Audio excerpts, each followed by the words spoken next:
Shalom saudara yang dikasihi Tuhan Yesus Kristus. Selamat pagi, selamat hari Minggu. Salam sejahtera buat saudara semua dimanapun saudara berada. Damai dan sukacita oleh Roh Kudus melimpah senantiasa dalam hati dan kehidupan saudara semua. Sebelum kita mendengarkan renungan firman Tuhan, mari kita berdoa.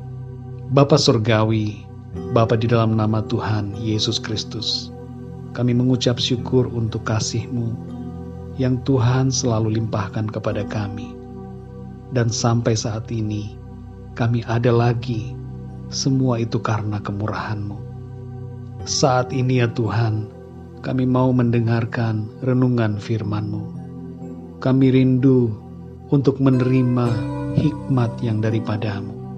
Lembutkanlah hati kami ya Tuhan, dan berbicaralah, kami siap untuk menerima. Dalam nama Tuhan Yesus Kristus, kami berdoa dan mengucap syukur. Haleluya. Amin. Saudara yang dikasihi Tuhan, dalam Yeremia pasal 31 ayat yang ketiga tertulis, dari jauh Tuhan menampakkan diri kepadanya.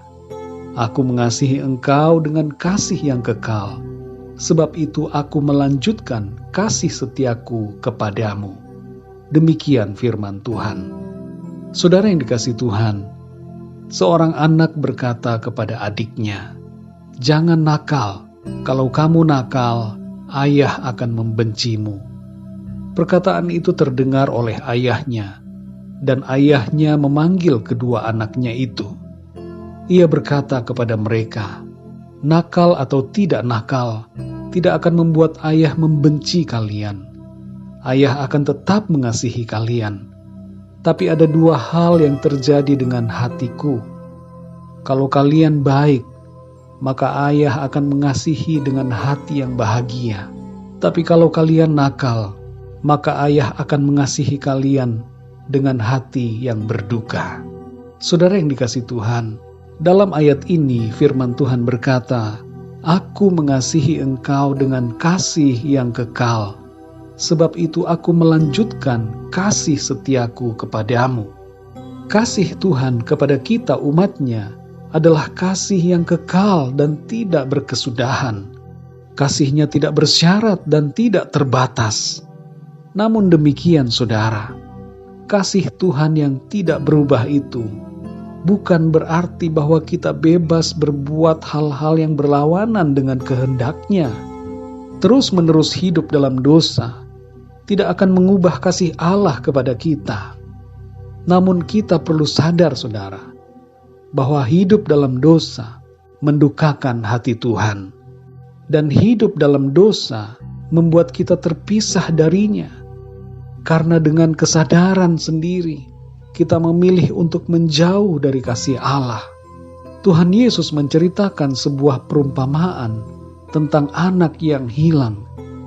Dalam kisah itu, saudara, digambarkan bagaimana bapa dari anak yang hilang itu menanti-nantikan kembalinya sang anak. Hati sang bapa bersuka cita dan bergembira ketika anaknya yang hilang telah ditemukan kembali. Selama kepergian anaknya itu, hatinya berduka dan merindukan anaknya. Saudara yang dikasihi Tuhan, begitulah hati Tuhan kepada kita. Ia mengasihi kita dengan sukacita bila kita ada dalam firman-Nya. Namun Tuhan menjadi berduka apabila kita hidup dalam dosa. Dalam Efesus 4 ayat yang ke-30 dikatakan, "Dan janganlah kamu mendukakan Roh Kudus Allah yang telah memeteraikan kamu menjelang hari penyelamatan." Roh Kudus yang diberikan Tuhan kepada kita, jangan kita biarkan berduka, saudara. Roh Kudus itu adalah Tuhan, Allah sendiri, yang berdiam di dalam kita. Mendukakan Roh Kudus sama artinya dengan mendukakan Tuhan. Tuhan itu lemah lembut dan panjang sabar. Ia tidak memaksa kita untuk taat, tapi Ia mau agar ketaatan kita itu lahir dari hati yang murni, tulus dan mengasihi Dia. Seorang anak yang mengasihi ayah dan ibunya tidak akan berbuat nakal. Kalau kita mengasihi Tuhan, saudara, kita akan taat kepada firman-Nya. Kasih Tuhan tetap sama, dulu, sekarang, dan selamanya. Namun demikian, jangan kita sepelekan kasih Tuhan. Jangan kita sia-siakan kasih-Nya kepada kita. Dan jangan kita mendukakan hati Tuhan. Biarlah hidup kita selalu menyenangkan hati Tuhan. Mari kita berdoa, saudara. Bapa kami yang di surga, Bapa kami yang baik, Bapa di dalam nama Tuhan kami Yesus Kristus. Kami bersyukur ya Tuhan Yesus oleh karena kasih-Mu, oleh karena cinta-Mu kepada kami. Engkau tidak pernah mengubah kasih-Mu. Kasih-Mu tidak bersyarat ya Tuhan. Kasih-Mu kekal untuk selama-lamanya. Meskipun kami seringkali menyakiti hati-Mu. Ampunilah kami ya Tuhan akan dosa dan kesalahan kami. Ampuni kami yang seringkali mendukakan hati-Mu. Tolong kami ya Tuhan, baharuilah hati kami. Kami rindu dan kami mau untuk mengasihi Engkau ya Tuhan dengan sepenuh hati kami, dengan segenap jiwa dan kekuatan kami. Kami rindu agar hidup kami ini ya Tuhan selalu menyenangkan hati-Mu. Ampuni kami ya Tuhan, kalau selama ini kami membuat Engkau berduka. Roh Kudus, tolong kami, ingatkan kami selalu, dan kuatkan kami, supaya dalam hidup ini kami tetap kuat dalam iman, dan kami tetap setia dalam melakukan firman-Mu. Terima kasih ya Tuhan. Kami bersyukur untuk hari ini, hari yang Tuhan jadikan, hari yang penuh dengan sukacita dan berkat.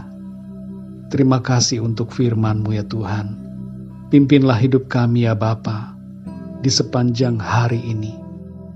Biarlah seluruh hidup kami dan keberadaan kami menjadi suatu persembahan yang hidup, kudus dan berkenan kepada Tuhan. Terima kasih ya Tuhan. Dalam nama Tuhan Yesus Kristus, kami berdoa dan mengucap syukur. Haleluya. Amin. Puji Tuhan, saudara yang dikasihi Tuhan, saya percaya firman Tuhan menjadi berkat dan kekuatan buat saudara semua. Dan Roh Kudus akan menolong kita untuk lebih lagi memahami kebenaran firman Tuhan. Tuhan Yesus memberkati saudara semua. Sampai jumpa dalam renungan yang berikutnya. Haleluya.